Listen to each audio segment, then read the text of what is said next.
Programme आवाज़ जो मेहमान ही आहे ठारो शाह। बचो त तव्हांजी मुलाक़ात करायूं था त असां अॼु कंहिं सां मिलण वञूं था ऐं तव्हांजी मुलाक़ात असां कहिड़ी शख़्सियत सां करायूं था।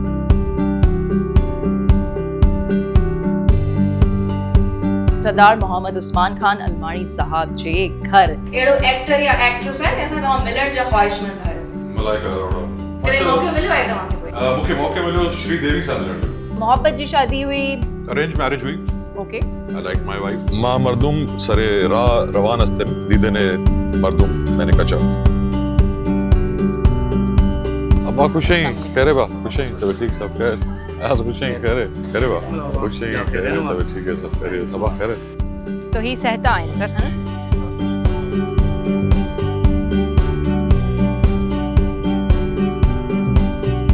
ही अंब मां सभिनी खे मना कंदो आहियां त दॿे वारो जूस न पीअंदा कयो। हुन जो जूस ठाहियो ईंदो आहे ऐं तव्हांजी सिहत लाइ मुज़र आहे। शर्जील जी बर्थडे हुई असेंबली में।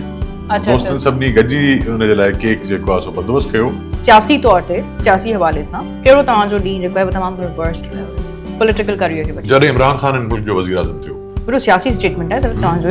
ॾिसंदा प्रोग्राम आवाज़ जो मेहमान हर छंछर ऐं आचर ते शाम 5:10 ते।